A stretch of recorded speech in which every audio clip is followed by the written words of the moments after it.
اللهم صل على محمد وعلى آله وأصحابه وسلم.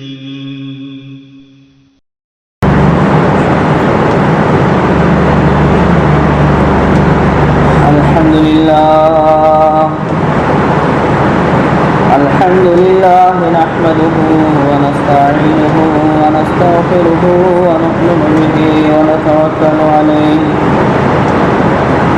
ونعوذ بالله من شرور أنفسنا ومن سيئات أعمالنا. من يهده الله فلا مضل له ومن يضلله فلا هادي له. ونشهد أن لا إله إلا الله وحده لا شريك له. ونشهد أن سيدنا وسندنا ونبينا ومولانا محمدا عبده ورسوله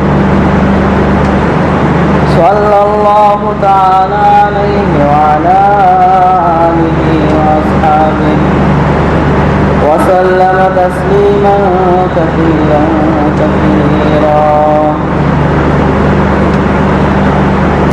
أما بعد فأعوذ بالله من الشيطان الرجيم. بسم الله الرحمن الرحيم. شهر رمضان الذي أنزل فيه القرآن هدى للناس وبينات من الهدى والفرقان. فمن شهد منكم الشهر فليصم. وعن أبي هريرة رضي الله تعالى عنه قال قال رسول الله صلى الله عليه وسلم من صام رمضان إيمانا واحتسابا غفر له ما تقدم من ذنبه أو كما قال عليه السلام.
صلی اللہ علیہ وآلہ وسلم نے شعبان سے ایک دن پہلے لوگوں کو جمع فرمایا. شعبان کی آخری تاریخ تھی رمضان سے ایک دن پہلے لوگوں کو جمع فرمایا اور خصوصی خطاب فرمایا.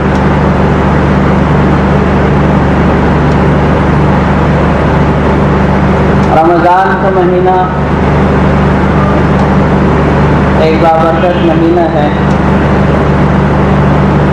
اور اللہ تعالیٰ کی طرف سے خصوصی رحمتوں کی بارش ہوتی ہے, خصوصی رحمتوں کا نزول ہوتا ہے. اس لیے رمضان کے اہتمام میں آپ علیہ الصلوۃ والسلام نے شعبان کی آخری تاریخ میں خصوصی خطاب فرمایا. اللہ تعالیٰ کے ہم بندے ہیں اور بندگی کی حیثیت سے اور بندگی کے لحاظ سے اللہ تعالیٰ کی یہ عبادت ساری زندگی ہم نے کرنی ہے۔ اللہ تعالیٰ کی عبادت کسی مہینے کے ساتھ خاص نہیں ہے، کسی جگہ کے ساتھ خاص نہیں ہے، کسی وقت کے ساتھ خاص نہیں ہے، بلکہ اللہ تعالیٰ نے ہمیں پیدا ہی اپنی عبادت کے لیے کیا ہے۔ وَمَا خَلَقْتُ الْجِنَّ وَالْإِنسَ إِلَّا لِيَعْبُدُونِ، کہ میں نے انسانوں اور جنات کو صرف اپنی عبادت کے لیے پیدا کیا ہے۔ اب دن میں 5 نمازیں فرض ہیں، 500 نمازیں ادا کرنا ضروری ہے۔ کسی دن کسی نماز کی چھٹی نہیں ہے۔ اسی طرح جو حکم اللہ تعالیٰ کا ہماری طرف متوجہ ہے، چاہے وہ عبادت سے متعلق ہو، چاہے کاروبار سے، چاہے معیشت سے، معاش سے، چاہے معاشرت سے، معاملات سے، حکومت و سیاست سے متعلق ہو، چاہے ہماری ذات سے متعلق ہو، ہمارے اہل و عیال سے متعلق ہو، ہر حکم کو پورا کرنا جو ہے ضروری ہے۔ اللہ تعالیٰ نے ہمیں پیدا ہی اپنی عبادت کے لیے کیا ہے، اور اللہ تعالیٰ کی عبادت کون کرتا ہے کون نہیں کرتا یہ امتحان ہے۔ اور جب اللہ تعالیٰ امتحان لے لیتے ہیں تو پھر اللہ تعالیٰ اس کو اپنے پاس بلا لیتے ہیں۔ ہم مرتے ہیں لوگ، روز ہم دیکھتے ہیں، تو جس کے امتحان پورا ہو گیا اس کو اللہ تعالیٰ اپنے پاس بلا لیتے ہیں۔ اب بہت سے لوگ امتحان میں کامیاب ہیں، بہت سے لوگ ناکام ہیں۔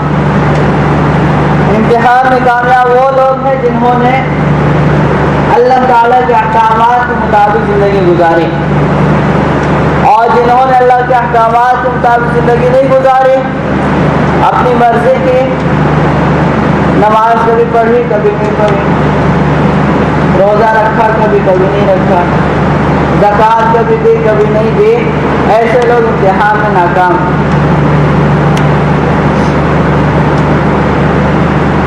اللہ تعالیٰ کی عبادت تو ساری زندگی کرنی ہے، لیکن کچھ خاص مقامات ایسے ہیں کہ اللہ تعالیٰ نے ان مقامات کو دوسرے مقامات پر فضیلت دی، اور اس مقام میں عبادت کرنے کا ثواب زیادہ رکھے ہیں۔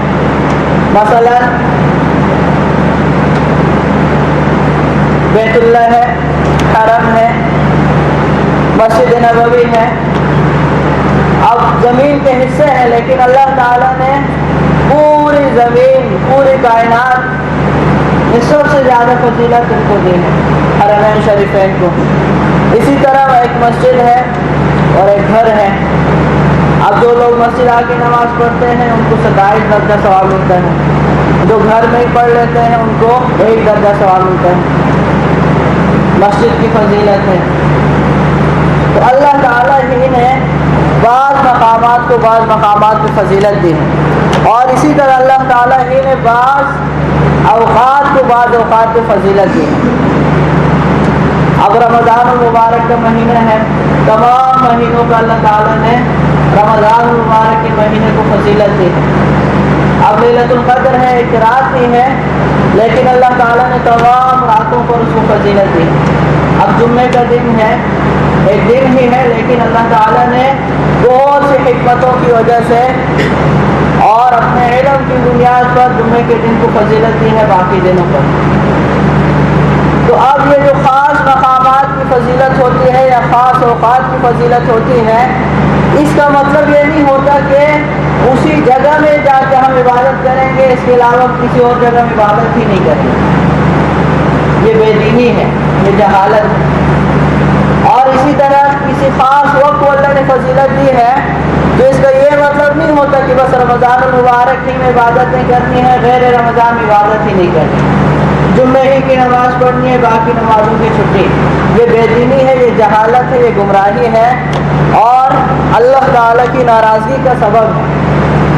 بندگی کا تقاضا یہ ہے کہ جو حکم اللہ کا ہماری طرف متوجہ ہو اس کو ہم نے پورا کرنا، چاہے وہ رمضان ہو، چاہے غیر رمضان ہو، چاہے جمعے کا دن ہو، چاہے باقی دن ہو۔ جو حکم جس طرح شریعت نے ہمیں بتلایا ہے اسی طرح اس حکم کو پورا کرنا، یہ بندگی کا تقاضا ہے اور یہی کامیابی ہے۔ رمضان المبارک کے مہینے سے ایک دن پہلے آپ علیہ الصلوۃ والسلام نے خطاب فرمایا. اس خطاب کی وجہ رمضان المبارک کے مہینے کا اہتمام اور رمضان المبارک کے مہینے کی عظمت شان کو بیان کرنا ہے.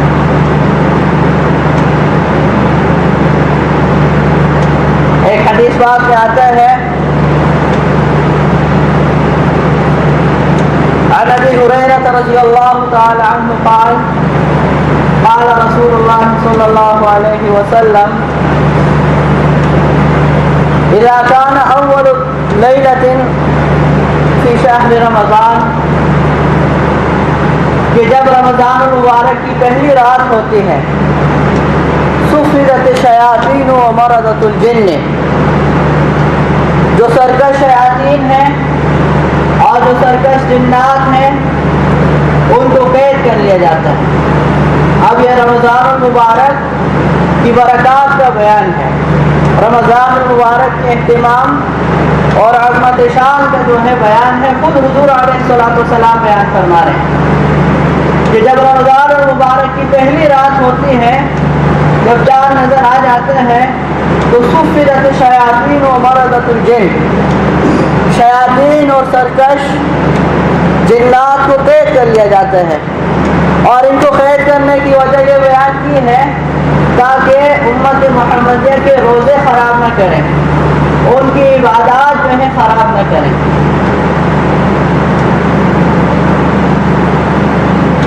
وغلقت ابواب جہنم فلم یفتح منها باب، اور جہنم کے سارے دروازے بند کر لیے جاتے ہیں، کوئی ایک دروازہ بھی جہنم کا دوزخ کا کھلا نہیں چھوڑا جاتا. وفتحت ابواب الجنہ فلم یغلق منها باب، اور جنت کے سارے ہی دروازے کھول دیے جاتے ہیں اور کوئی بھی دروازہ جنت کا بند نہیں رکھا جاتا. اب سے پہلی رات ہے، چاند نظر آیا اور اللہ تعالیٰ کی طرف سے رحمتوں کی بارشیں شروع ہو گئی.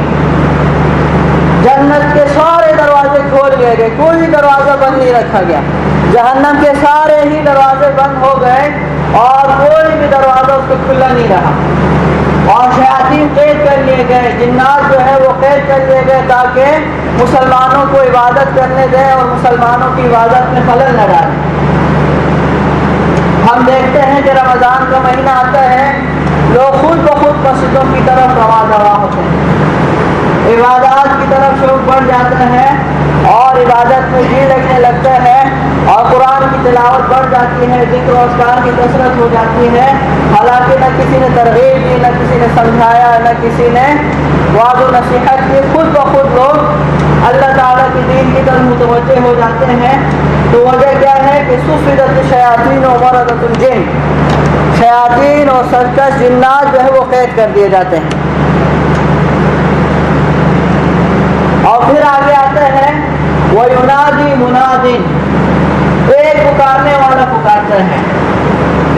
اللہ تعالیٰ کی طرف سے ایک فرشتہ وہ زور سے یہ آواز دیتا ہے اور یہ ندا دیتا ہے، پکارتا ہے یا باغی الخیر اقبل ویا باغی الشر اقصر، اے خیر اور نیکی کے تلاش کرنے والے آگے بڑھ، اور اے شر کے تلاش کرنے والے، گناہوں کے تلاش کرنے والے اقصر، بس کر، رک جا. اور پھر آگے آتا ہے وَلِلَّهِ عُتَقَاءُ مِنَ النَّارِ، اللہ تعالیٰ کی طرف سے ہر رات جو ہے جہنم سے قیدی جو ہے آزاد کیے جاتے ہیں، جہنمیوں کو رہائی ملتی ہے. اور آگے آتے وَذَلِكَ كُلَّ لَيْلَةٍ، پہلی رات سے یہ سلسلہ شروع ہوتا ہے اور رمضان کی ہر رات میں یہی ترتیب رہتی ہے آخر تک. یعنی ہر رات کو اللہ تعالیٰ کی طرف سے جہنم کے قیدی چھوڑے جاتے ہیں اور ان کی رہائی اور خلاصی ہوتی ہے. اور ہر رات ایک فرشتہ پکارتا ہے ساری رات یا باغی الخیر اقبل ویا باغی الشر اقصر، اے خیر کی متلاشی آگے بڑھ اور اے شر کو تلاش کرنے والے، گناہوں میں منہمک، گناہوں کو چھوڑ دے، بس کر لے۔ یعنی رمضان سے فائدہ اٹھا، رمضان کی راتوں سے فائدہ اٹھا، رمضان کے دن سے فائدہ اٹھا، رمضان کی ہر ساعت، ہر گھڑی سے فائدہ اٹھا، ہر لمحے سے فائدہ اٹھا۔ یا باغی الخیر اقبل و یا باغی الشر اقصر۔ اسی لیے حدیث پاک میں آتا ہے کہ سلمان فارسی رضی اللہ تعالیٰ عنہ فرماتے ہیں خطبنا رسول اللہ صلی اللہ علیہ وسلم فی آخر یوم من شعبان، شعبان کی آخری تاریخ کو رسول اللہ صلی اللہ علیہ وآلہ وسلم نے ہمیں خطبہ دیا۔ جمعے کا خطبہ تو ہوا ہی کرتا تھا، آپ علیہ السلام کی معمولات میں سے یہ ہے کہ اکثر خطبات فرماتے تھے، اکثر بیانات فرماتے تھے، اور ہر نماز کے بعد صحابہ رضی اللہ تعالیٰ عنہ اجمعین اس بات کے منتظر رہتے ہیں کہ ابھی کوئی وعظ و نصیحت کی مجلس لگے گی۔ اور بعض اوقات ایسا بھی ہوا ہے صبح کی نماز کے بعد مجلس شروع ہوئی ظہر کی نماز تک، صحابہ بیٹھے رہے، ظہر کی نماز پڑھی، دوبارہ حضور علیہ السلام منبر پہ تشریف فرما ہوئے عصر تک، سارا دن اسی بیان میں گزر گیا، لیکن صحابہ کو پتہ تھا کہ ہماری زندگی کا مقصد ہی اللہ تعالیٰ کی عبادت ہے، اسی لیے مسجد میں رہنے کو اپنی سعادت سمجھتے تھے۔ حضور علیہ السلام کے خطبات، حضور علیہ السلام کے ارشادات کو اپنے لیے باعث سعادت سمجھتے تھے، اور دل و جان سے جو ہے ہر بات کو لینے والے، سننے والے اور کچھ پر عمل کرنے والے تھے۔ اسی لیے آپ علیہ السلام کی صحبت کے لیے اللہ تعالیٰ نے صحابہ کو منتخب فرمایا۔ صحیح معنی میں دین کا حق ادا کرنے والے حضور علیہ السلام کی صحبت کا حق ادا کرنے والے تھے۔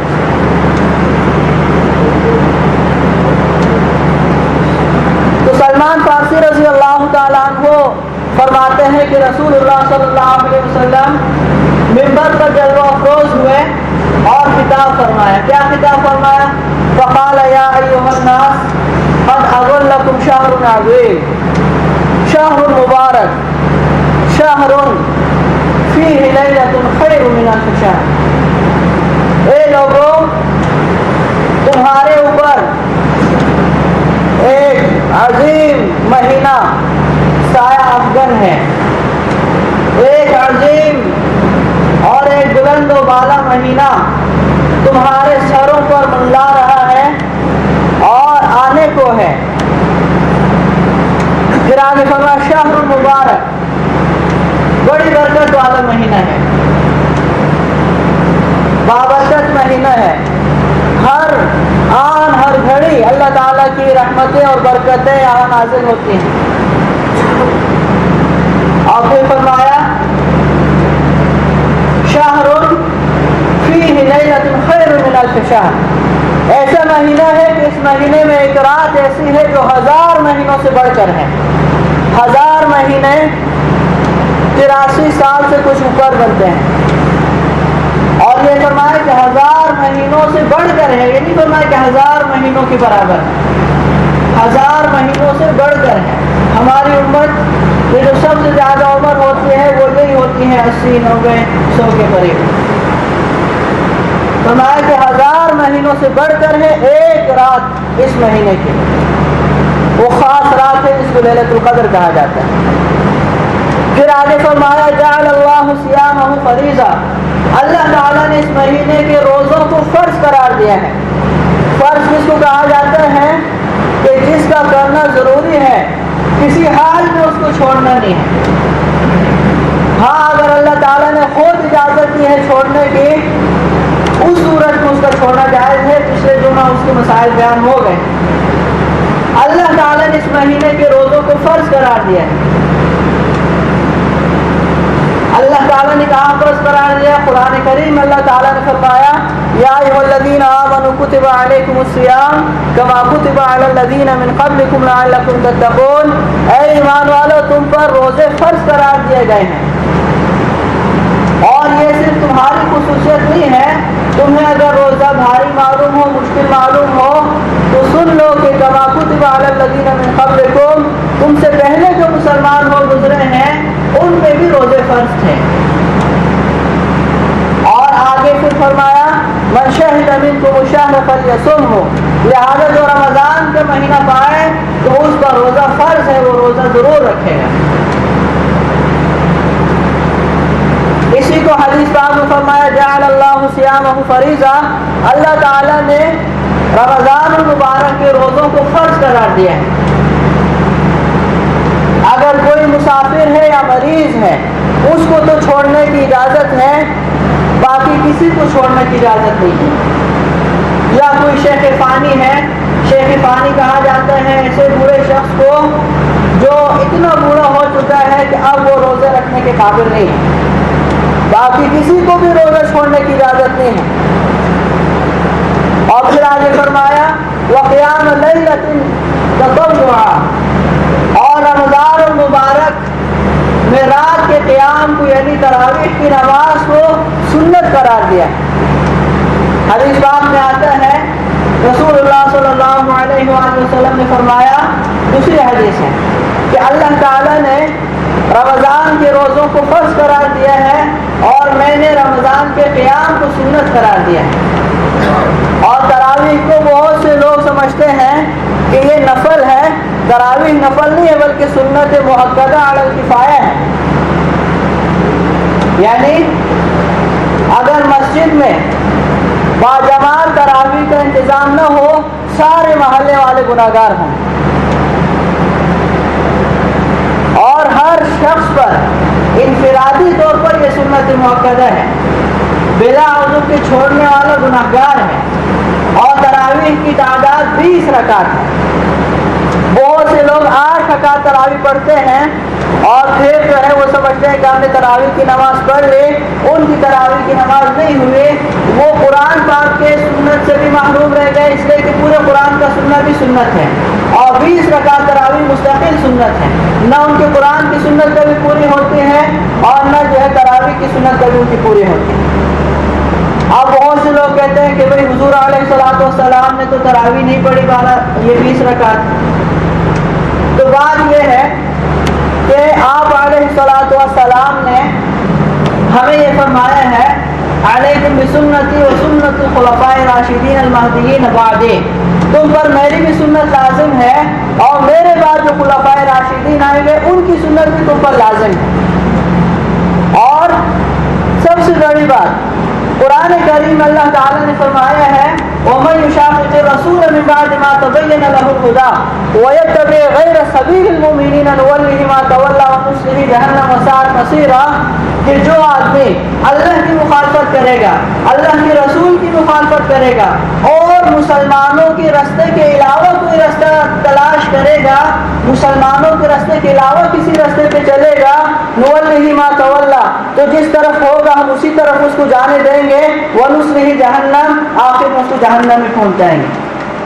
آپ دیکھیں وَمَن يُشَاقِقِ الرَّسُولَ مِن بَعْدِ مَا تَبَيَّنَ، پہلے فرمایا جو اللہ کی مخالفت کرے اور جو رسول کی مخالفت کرے اور مسلمانوں کے راستے کے علاوہ راستے پہ چلے۔ اب مسلمانوں سے مراد کون ہے؟ پوری امت مراد۔ سب سے پہلے مصداق ہے صحابہ رضی اللہ تعالی عنہم۔ اب صحابہ رضی اللہ تعالیٰ عنہم اجمعین نے ایک کام شروع کیا، صحابہ رضی اللہ تعالیٰ عنہم اجمعین نے ایک عمل کو اختیار فرمایا اللہ کی رضامندی کے لیے۔ حضور علیہ السلام کی مصلی پہ کھڑے ہو کے سارے صحابہ پیچھے موجود ہیں، اور پھر کوئی شخص یہ کہے کہ یہ کام بدعت ہے تو یہ شخص جو ہے گمراہ ہے، اس لیے کہ صحابہ رضی اللہ تعالیٰ عنہ اجمعین کی جماعت وہ واحد جماعت ہے جو انبیاء علیہ الصلوۃ والسلام کی بات سب سے افضل ہے۔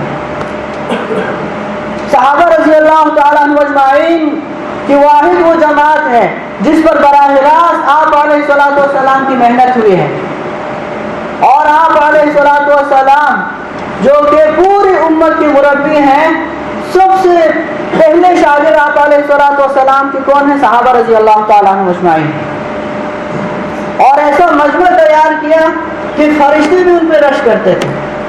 اب یہ کیسے ہو سکتا ہے کہ صحابہ رضی اللہ تعالیٰ عنہ اجمعین نے متفق طور پر ایک بدعت کا آغاز کیا ہو اور ایک بدعت شروع کی ہو؟ جو لوگ ایسی بات کرتے ہیں ان کے بارے میں یہ خدشہ ہے کہ پتہ نہیں ان کا خاتمہ بھی ایمان پہ ہو گیا نہیں ہو۔ صحابہ رضی اللہ تعالیٰ عنہ اجمعین جن کے بارے میں اللہ تعالیٰ قرآن میں فرماتے ہیں رضی اللہ عنہم ورضوا عنہ، میں ان سب سے راضی ہو گیا، جن کے بارے میں اللہ تعالیٰ فرماتے ہیں وَكُلًّا وَعَدَ اللَّهُ الْحُسْنَى، میں نے سارے صحابہ سے جنت کا وعدہ کر لیا ہے،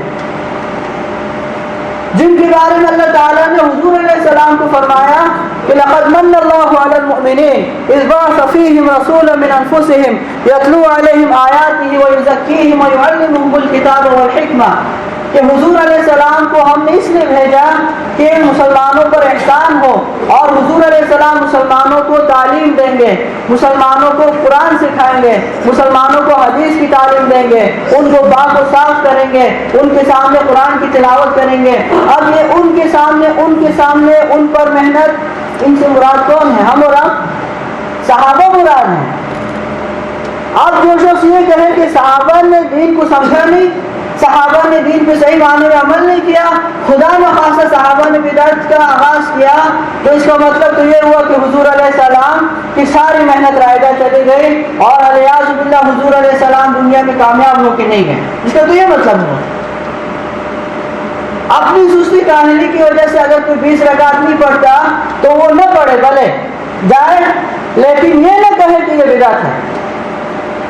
یہ کیسے ہو سکتا ہے کہ عمر رضی اللہ تعالیٰ عنہ جن کے مشورے پہ جو ہے قرآن کی آیتیں اترتی ہیں، جن کے بارے میں حضور علیہ السلام فرماتے لو کان بعد نبی لکان عمر، میرے بعد اگر کوئی نبی ہے تو وہ عمر ہے، اور جن کے بارے میں حضور علیہ السلام نے فرمایا ہر امت کا ایک محدث ہوتا ہے، میری امت کا محدث جو ہے وہ عمر ہے۔ صحابہ نے خود بتلایا کہ محدث کا معنی یہ ہے جس کی زبان پر اللہ تعالیٰ کے فیصلے جاری ہوتے ہیں۔ ایک بوڑھیا ایک مطلب عمر رضی اللہ عنہ نے خطبے میں فرمایا کہ دیکھو مہر زیادہ نہ رکھو، زیادہ مہر رکھنا یہ اگر فخر کی بات ہوتی تو حضور علیہ السلام اپنی صاحبزادیوں کو مہر زیادہ رکھواتے ہیں۔ ایک بوڑھیا کھڑی ہو گئی، بوڑھیا نے کہا کہ اے امیر المومنین، یہ عجیب بات ہے، آپ کہہ رہے ہیں کہ زیادہ مہر نہ رکھوائیں، قرآن کہتا ہے وَآتَيْتُمْ إِحْدَاهُنَّ قِنطَارًا، اگر تم نے خزانے بھی دیے ہو تو طلاق ہو جائے تو واپس نہ لو۔ قرآن نے تو خزانے دینے کی بھی اجازت دی ہے اور آپ کہتے ہیں کہ زیادہ مہر نہ رکھوائیں۔ اب بات عمر رضی اللہ عنہ کی صحیح تھی، بڑھیا مطلب نہیں سمجھی، لیکن اس نے اپنی جگہ بات اس نے بھی صحیح کی، اس نے قرآن کی آیت سے استدلال کیا۔ عمر رضی اللہ عنہ کو مقصد یہ نہیں تھا کہ دے نہیں سکتے ہیں زیادہ، جتنا زیادہ مہر دے سکتے ہیں اس کی اجازت ہے، لیکن فرمایا کوئی فخر کی بات نہیں ہے، کم مہر رکھوایا کرو۔ بڑھیا مطلب نہیں سمجھی، اس نے اعتراض کر لیا۔ عمر رضی اللہ عنہ یہ کہتے ہوئے منبر سے اترے کہ سارے لوگ عمر سے علم میں زیادہ ہیں، یہاں تک کہ بڑھیا بھی زیادہ ہے۔ آپ اس سے اندازہ لگائیں کہ ایک عام مسئلہ جو انفرادی مسئلہ ہے، مہر کا مسئلہ ہے، اس پہ ایک بڑھیا کھڑی ہو کے کہتے ہیں کہ آپ صحیح نہیں کہہ رہے، تو جہاں نماز کا مسئلہ ہو، جہاں حضور علیہ السلام کی مسجد کا مسئلہ ہو، جہاں حضور علیہ السلام کی مصلی پہ کھڑے ہو کے 20 رکعت تراویح پڑھانے کا مسئلہ ہو، جہاں بیت اللہ کا مسئلہ ہو، جہاں مسجد نبوی کا مسئلہ ہو، اور جہاں عمر جو ہے سب لوگوں کو کہیں کہ 20 رکعت تراویح ہوگی، وہاں صحابہ سارے خاموش ہو گئے، تو اس کا کیا مطلب ہے؟ کوئی دلیل ہے ان کے پاس؟ خود صحابہ کا عمل دلیل ہے۔ آج تک 14 سجدے گزر گئے، حرمین میں 20 رکعت تراویح ہوتی ہے۔ کوئی امام جو کہ اس عقیدے کا نہ بھی ہو، 8 رکعت کا قائل ہو، وہ بھی جب حضور علیہ السلام کی مصلی پہ کھڑا ہوگا مسجد نبوی میں، وہ 20 رکعت ہی پڑھائے گا، اس لیے کہ صحابہ کے زمانے سے لے کے آج تک حضور علیہ السلام کی مصلی پہ 20 رکعت تراویح پڑھی گئی ہے، بیت اللہ میں 20 رکعت تراویح پڑھی گئی ہے، کوئی اس کے خلاف کر ہی نہیں سکتا۔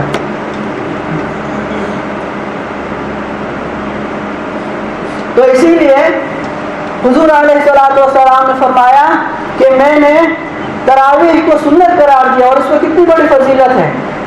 حدیث پاک میں آتا ہے من قام رمضان ایمانا واحتسابا غفر له ما تقدم من ذنبه، جو رمضان کے مہینے میں قیام کرے یعنی اللہ کے سامنے کھڑے ہو کے 20 رکعت تراویح میں قرآن سنے تو اللہ تعالیٰ اس کے پچھلے سارے گناہوں کو معاف فرما دیتے ہیں، بشرطے کہ ایمان کے ساتھ ہو اور ثواب کی امید لیے ہوئے ہو۔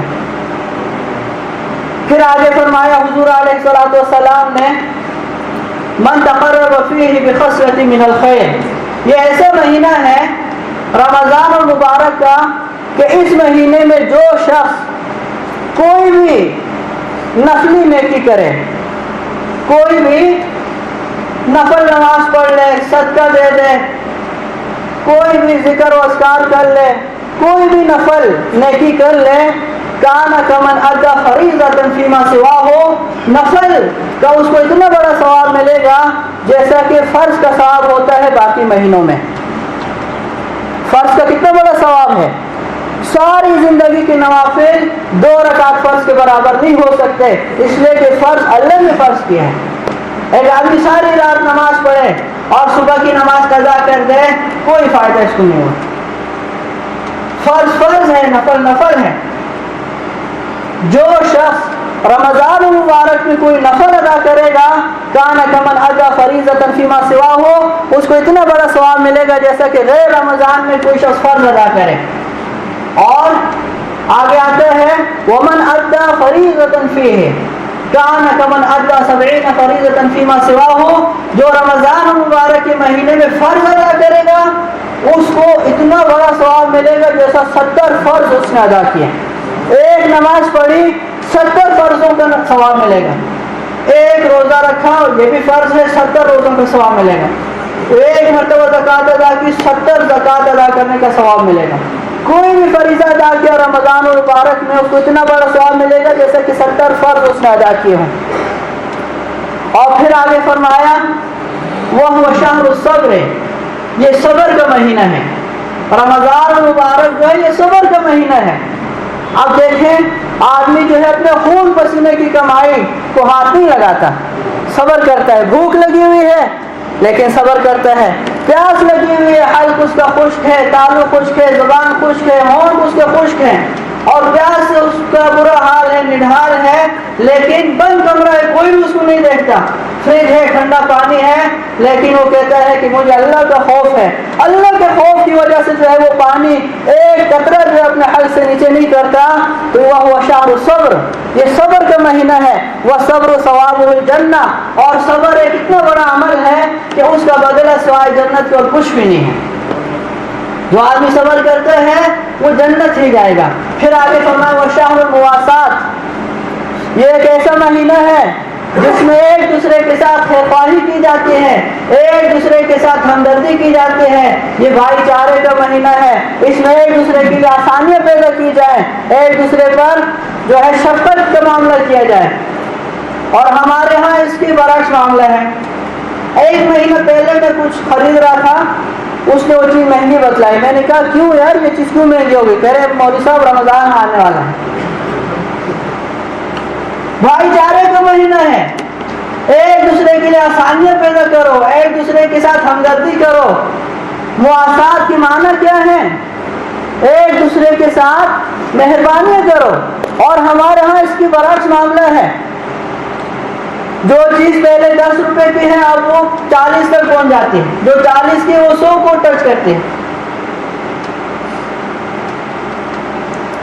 کہتے ہیں کہ یہ سیزن ہے، تو یہ تو نیکیوں کا سیزن تھا، تم نے اس کو جو ہے کمائی کا سیزن بنا دیا۔ اور افسوس کی بات ہے جو دوسرے مذاہب والے ہیں ان کے ہاں جب کوئی ان کا رسمی تہوار ہوتا ہے، ان کی عیدیں ہوتی ہیں، ان کے روزے ہوتے ہیں، وہ اپنے ملکوں میں مفت چیزیں بھیجتے ہیں، اسٹال لگاتے ہیں غریبوں کے واسطے۔ اور ہمارے ہاں کیا ہوتا ہے؟ اس کی برعکس معاملہ ہے، جو مال پورے سال نہیں نکلا کہتے رمضان میں نکل جائے گا، پورے سال جو چیز نہیں نکلتی رمضان میں اس کو بھی نکال دیتے ہیں اور کہتے ہیں کہ یہ سیزن کا مہینہ ہے۔ اللہ پاک حفاظت۔ وشہر المواسات، اور پھر آگے فرمایا وشہر یزاد فیہ رزق المؤمن، یہ ایسا مہینہ ہے جس میں مومن کا رزق بڑھا دیا جاتا ہے۔ یہ تو ہر شخص کے اپنے مشاہدے کی بات ہے. عام دنوں میں ہم اپنے دسترخوان کو دیکھتے ہیں، ایک ہی چیز ہوتی ہے، 2 چیزیں ہوتی ہیں، 3 ہوتی ہیں، لیکن رمضان المبارک کے مہینے میں ہر شخص کے دسترخوان پر اللہ تعالیٰ کی رحمتیں اور اللہ تعالیٰ کی برکتیں ہوتی ہیں، اور ہر شخص پر اللہ تعالیٰ رزق کا دروازہ جو کھول دیتے ہیں. ہر شخص کے دسترخوان پہ آپ دیکھیں ڈھیروں چیزیں پڑی ہوتی ہیں. یہ تو مشاہدے کی بات ہے، ہر آدمی اس کو دیکھتا ہے. اور پھر آگے فرمایا من فطر فیہ صائما کان لہ مغفرۃ لذنوبہ وعتق رقبتہ من النار. جو شخص اس مہینے میں کسی روزہ دار کو افطار کرائے تو یہ افطار کرانے والے کے واسطے اس کے گناہوں کی مغفرت ہے. یہ مغفرت کتنا میٹھا لفظ ہے کہ جن کو قدر ہے وہ سمجھتے ہیں. مغفرت اللہ کی طرف سے بخشش ہوگی، اللہ نے معاف کر دیا. کس بات پر؟ ایک روزے دار کو افطار کرا دیا.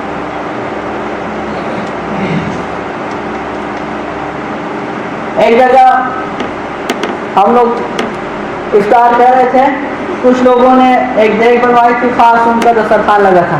دوسرے بیچارے کچھ مسلمان، زیادہ نہیں 2-3 ہی تھے، وہ کھڑے تھے، ان کو کہہ رہے تھے یار ہمیں بھی تو کہتے نہیں جاؤ یہ ہم نے ان کے لیے جو ہے اتنا. ایسا نہیں ہونا چاہیے. فضائل کو اسی میں بیان کیا جاتا ہے کہ دریا دلی سے آدمی کام لے. من فطر فیہ صائما، جو کسی روزے دار کو افطار کرائے گا کان لہ مغفرۃ لذنوبہ، اس کے گناہوں کی بخشش ہو گئی. ایک روزے دار کو افطار کرانے کا اتنا بڑا ثواب ہے. وعتق رقبتہ من النار، اور اس کی گردن جو ہے وہ آگ سے چھوٹ گئی، وہ آزاد ہو گیا، وہ خلاص ہو گیا، اس کی رہائی ہو گئی. اب صحابہ رضی اللہ تعالیٰ عنہم اجمعین تو ایسے لوگ تھے کہ انہوں نے حضور علیہ الصلوۃ والسلام کی صحبت کا حق ادا کیا. اللہ تعالیٰ کو صحیح معنی میں راضی کر کے دنیا سے چلے گئے. اب وہ جو فضائل سنتے تھے تو پھر ان فضیلت کو حاصل کرنے کے لیے بے چین ہو جاتے تھے کہ کس طرح ہم یہ فضیلت حاصل کریں. صحابہ نے جب یہ سنا کہ جو ایک روزے دار کو افطار کرائے گا تو اللہ تعالیٰ اس کی بخشش فرمائیں گے اور اللہ تعالیٰ اس کو آگ سے آزاد فرمائیں گے، صحابہ کو پریشانی ہوگی کہ ہم تو غریب لوگ ہیں، ہمارے پاس تو اتنا مال ہے ہی نہیں کہ ہم روزے دار کو افطار کرائیں. قلنا یا رسول اللہ، ہم نے عرض کیا یا رسول اللہ لیس کلنا نجد ما نفطر به صائم، ہم میں سے ہر شخص تو اس کی طاقت نہیں رکھتا کہ روزے دار کو افطار کرائے. ہم تو غریب لوگ ہیں، ہم کیسے روزے دار کو افطار کرائیں گے؟ اتنی بڑی فضیلت ہم کیسے حاصل کریں گے؟